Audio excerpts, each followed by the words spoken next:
Hi, I'm Danny Glover, and you're watching Joburg Today. The big issues in Gauteng are migrancy and crime. That's according to Gauteng Premier David Makhura. Here is some background information on Gauteng. Its economy has been consistently growing above the national average at 4.2% between 2003 and 2013. In 2013, the growth rate was the highest in the country at 2.6%. Gauteng contributes 42% to national employment and has the highest labor absorption rate. In 1996, there were 2.5 million people employed in the Gauteng economy, and 20 years later, there were 5 million people employed. However, with the inward migration of about 200,000 people a year, the province is under immense pressure to create jobs for its 2.2 million unemployed people. To cope with the challenges of rapid urbanisation, persistent unemployment, poverty and inequality, Gauteng Premier David Makhura says the public sector has to work doubly hard and do things differently with regard to the economy, infrastructure development and service delivery. David Makhura has always been a leader in his own right. He spoke to us about Gauteng's challenges. David Makhura, welcome. Thank you so much for your time and giving us this opportunity to get to know you. We always see you and hear you in the media as the Premier of Gauteng, but today we really want to know who David Makhura is as a person. What makes him tick? What are his values? What is important to him?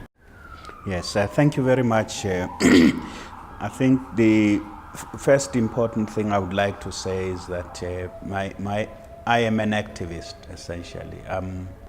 I'm less of a politician than an activist, and the difference between that, the two, is that I would like to come from the point of view of getting things changed, getting the institutions to suit the needs of the people, changing the institutions, changing the way things work, changing even the way government works, rather than doing things the way they've always been done.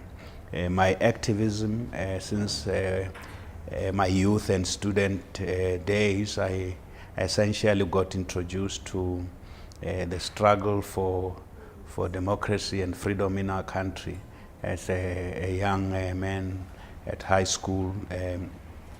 Essentially got exposed to the issues that were objectionable, violation of human rights, and essentially apartheid. So, and the institutional forms that were used to exclude black people.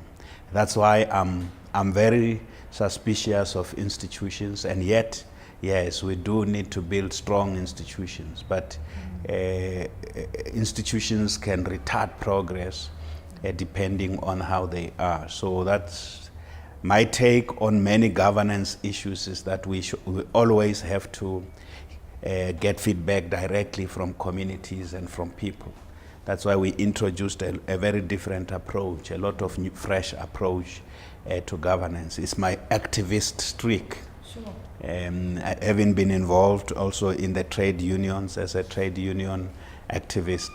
Again, the structures and processes can always mislead you. You have to get behind the structures and the processes that may appear, or institutions that may appear very, very, oiled, but the real test is getting direct feedback from those these institutions are about to serve. So, and I would like to see myself more as pushing the boundaries. Sure. I always put the limits, push the limits of structures. I'm not too comfortable with the status quo. I always would like to keep myself and the team I work with on the move all the time. And this I got more trained that way in the ANC, in the trade unions, in the student movement, that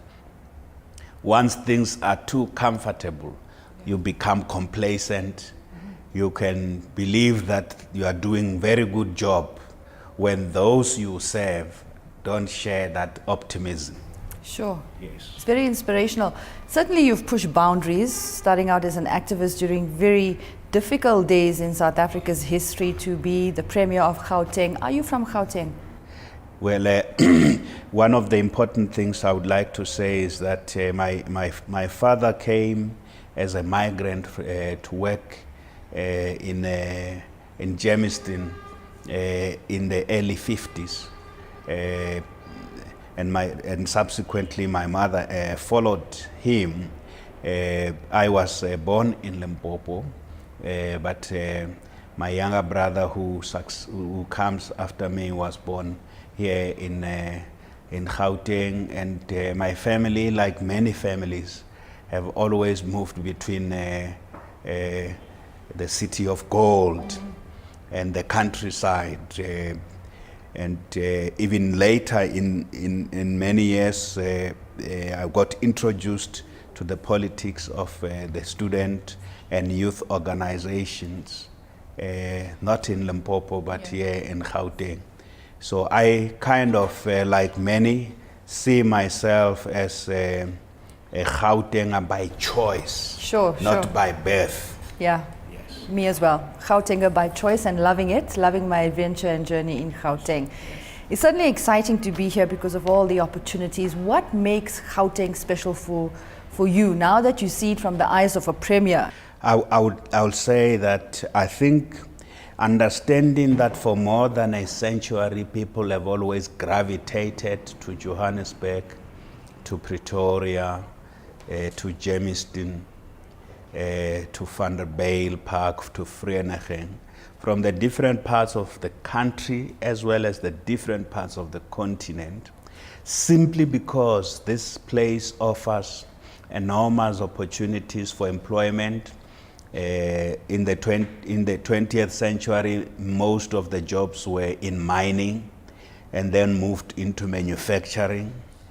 A lot of people who came to work here in the cities, in the city of gold, in Tshwane, or in Ekurhuleni, from any part of the country or different parts of the continent, they saw this as the hub of opportunity in the continent. And understanding that is very important, that we have a very dynamic, more than a century old problem in positive terms of migration.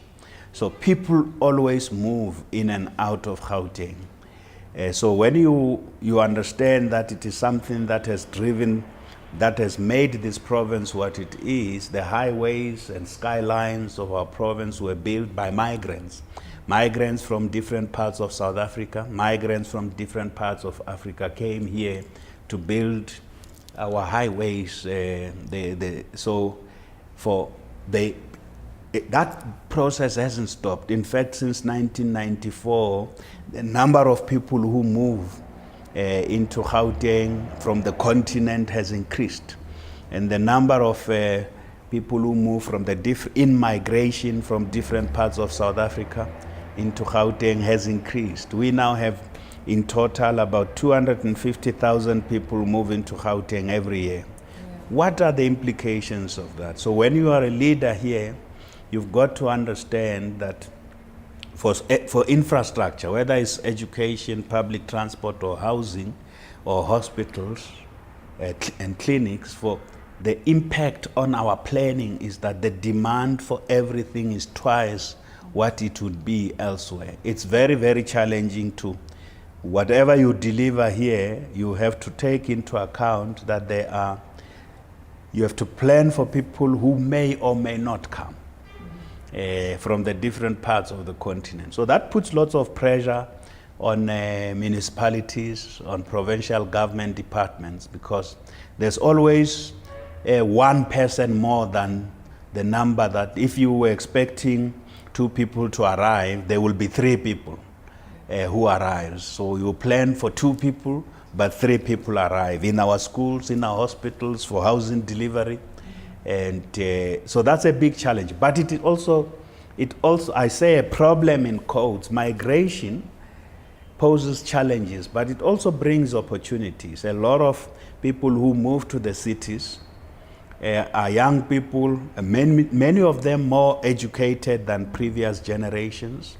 So others who come to cities are more entrepreneurial than their forebears. I suppose it's Others difficult. also bring resources. Sure.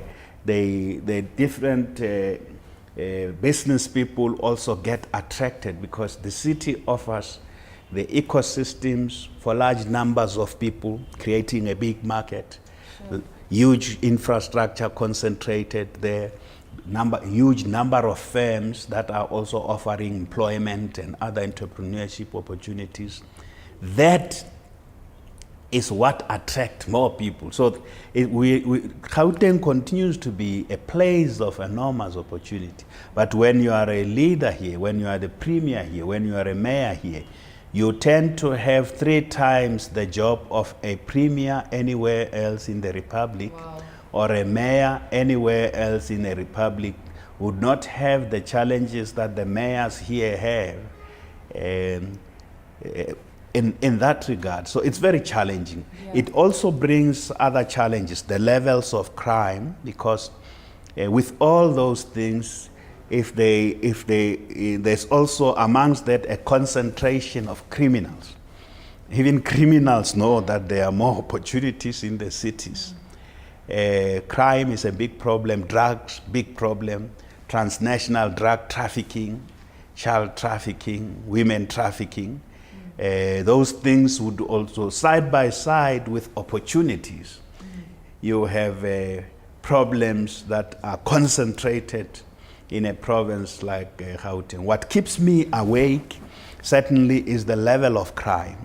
Amongst the many issues that worry me, crimes against women and children, violent crimes, murder and robbery, breaking to people's houses when people are sitting, when a family is sitting there and they feel unsafe.